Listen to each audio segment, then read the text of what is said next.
Last night I had a dream that I was on a tour of the private quarters of the White House given by Joe and Jill Biden. I found myself in their large master bedroom, I presume the president's bedroom here on this chart. They had a TV in a pretty wooden entertainment center with closing doors in front of their bed.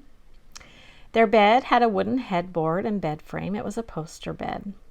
The windows to the outside were closer than I thought they'd be, and as I peered out the curtains, I could hear Black Hawk helicopters continuously circling, providing security for the White House. I commented that Joe must have a soundproof room more towards the interior of the residence, or at least some earplugs or something. I wanted to be of service, I suppose, so I started dusting and washing, laying the wet cleaning rags over the tub to dry, perhaps in the adjoining bathroom, or it was in the adjoining restroom. In my dream, there was an adjoining restroom. I must have used all the soap, though, because when I went to wash my hands, there was none left. So I squirted a little of what was in the white plastic bottle sitting on the sink into my hands, and I realized it was Jill's contact solution, and I said out loud, "Oops, sorry, Jill." I saw Jill go to a different washroom, a powder room with a circular cosmetology lamp with big bulbs and mirror to get cleaned up. But she already looked all done up to me. Perhaps it was more of an escape. Jill told me a story of a time they were out in public and people thought they were someone else, Jill at least.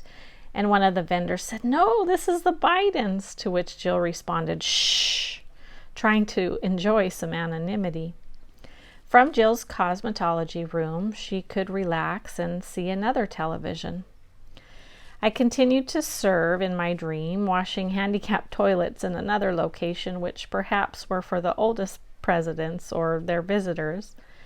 I toured what looked like a family room for family gatherings or discussions with recliners all in a circle, somewhat reminding me of the Oval Office or a meeting room where dignitaries would all meet in a circle. Back in the private quarters, I also saw a medium-sized poster bed for a granddaughter to stay with a pink heart pillow on it. I saw another bed tucked away in a corner for a grandson to stay.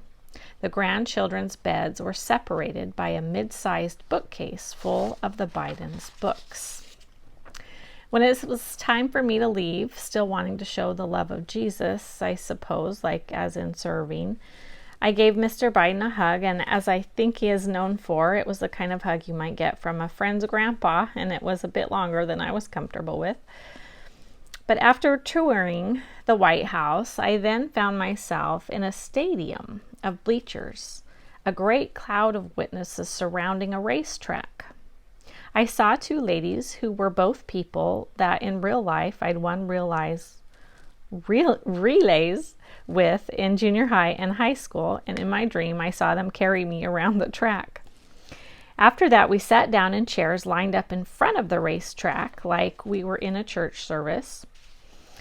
The exercise, the assignment, was for all the Democrats to look up Bible verses that could support some of the beliefs or views or actions of some Republicans, and for Republicans to look up Bible verses that could support some of the beliefs or views or actions of some Democrats. I thought perhaps the next step in writing this was for me to do that, so I began with the 10 Commandments, and as I went through each one, I realized that there were guilty parties on both sides. At that point, there was nothing left for me to do but to conclude with this: Christianity is neither Democratic nor Republican. It's better. It's better than both.